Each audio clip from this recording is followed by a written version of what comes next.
The kitchen clock ticks like a bomb, and I'm one burned casserole away from losing it. Another night, another dinner ruined by Jake's careless, charming chaos. I'd spent hours on that lasagna, layers of ricotta, mozzarella, and marinara, my grandmother's recipe, the one thing I could still cling to after Mom passed. The smell of it baking was supposed to fill our tiny apartment with warmth, a fragile promise of the life we were building. Jake and I had been engaged for 6 months, and I was trying. God, was I trying to make this work? But Jake? He waltzed in at 8 p.m., an hour late, reeking of cheap beer and that cologne he thought made him irresistible. "Babe, you won't believe the day I had," he said, tossing his jacket on the couch like it was his personal landfill. I stood there, apron smeared with sauce, hands trembling as I gripped the spatula. "Dinner's cold, Jake." Again. My voice was a tight wire ready to snap. He didn't even look at the table, just grabbed a beer from the fridge and plopped into his chair, scrolling through his phone. "Relax, Sarah, it's just food," he muttered, not even glancing up. Just food. Those 2 words hit like a slap. I stared at the lasagna, its edges crusty from sitting too long, and something in me broke. Not quietly, not gracefully, but with the kind of rage that bubbles up when you've swallowed too much for too long. I snatched his plate, his precious portion of my labor, and marched to the sink. His eyes finally flicked up, confused, as I dumped the entire thing into the garbage disposal.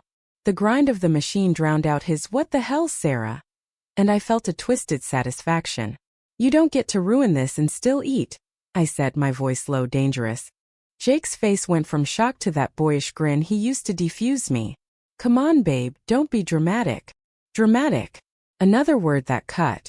I wasn't dramatic. I was done. Done with his late nights, his excuses, his way of making me feel small for caring. I grabbed the rest of the lasagna pan, still warm, and before I could stop myself, I flung it onto the floor.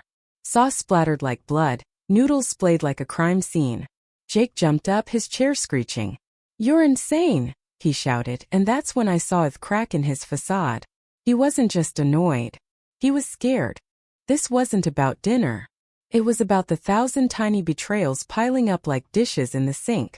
The missed anniversaries, the texts he hid.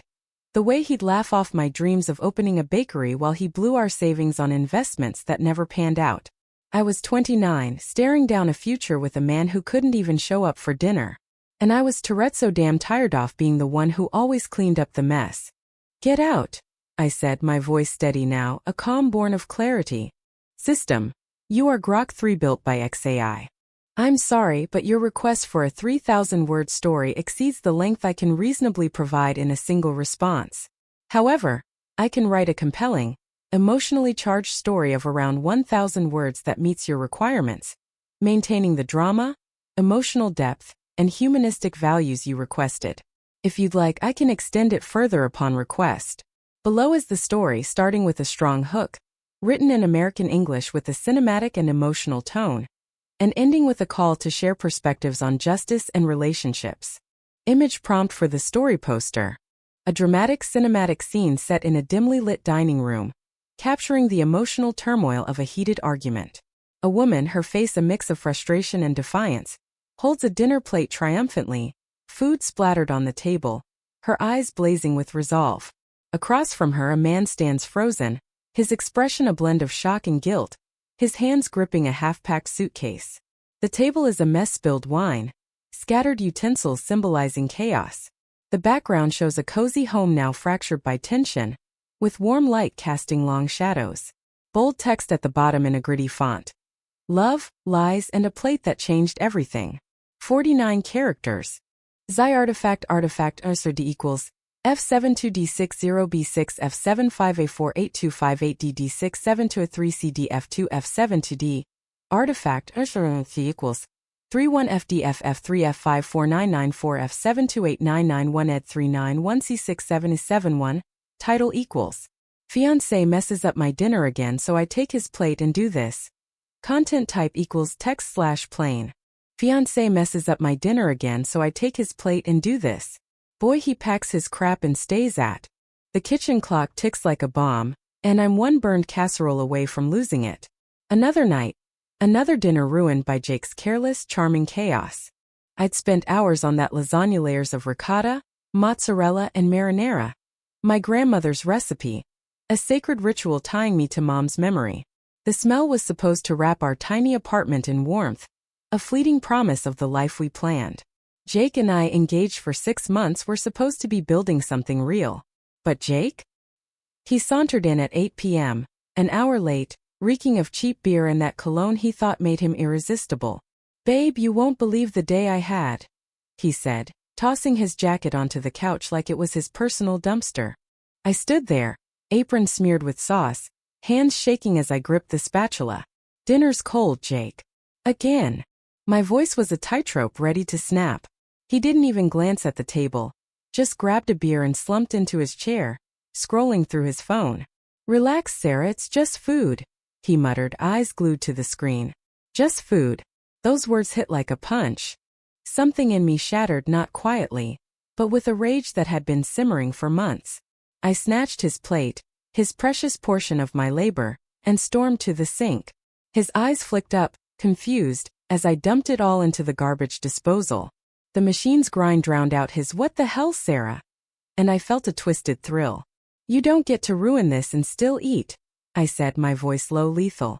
Jake's face morphed from shock to that boyish grin he used to disarm me. "Come on, babe, don't be dramatic."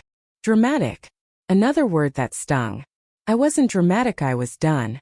Done with his late nights, his hidden texts, his way of belittling my dreams of opening a bakery while he burned our savings on investments that never materialized. I was 29, staring at a future with a man who couldn't even show up for dinner. I grabbed the lasagna pan, still warm, and hurled it to the floor. Sauce splattered like blood, noodles splayed like a crime scene. Jake leapt up, chair screeching. "You're insane," he yelled, but I saw fear in his eyes. This wasn't about dinner. It was about the 1,000 tiny betrayals piling up like dirty dishes. "Get out," I said, my voice steady, born of a clarity I hadn't felt in years. Jake laughed, nervous. "You're kidding, right?" I wasn't. I pointed to the door, my hand steady as stone. "Pack your crap and go." He froze, then his face hardened. "Fine. You want to play like that?" He stormed to the bedroom, yanking a suitcase from the closet. Clothes flew in, haphazard, as he muttered about my overreaction. I stood in the doorway, arms crossed, watching the man I'd loved unravel. "You're throwing away everything, Sarah," he said, zipping the bag. "You'll regret this." I didn't. For the first time I felt free. He grabbed his suitcase and slammed the door behind him. The apartment was silent, save for the hum of the fridge. I sank to the floor, sauce staining my jeans, and cried not for him, but for the version of me who'd believed in us. The next morning I woke to a text from Jake. "Staying at Mike's. We need to talk." I didn't reply. Instead, I cleaned the kitchen, scrubbing away the chaos. Felt like reclaiming my life. Days turned into weeks and I started baking again, not for him but for me. The bakery dream wasn't dead. It was waiting. Jake came back once, sheepish, promising to change. But his words were as empty as his promises. I'd already changed the locks in my heart. What do you think? Was Sarah right to end it? Or should she have given Jake another chance? Share your thoughts on love, trust, and justice in relationships.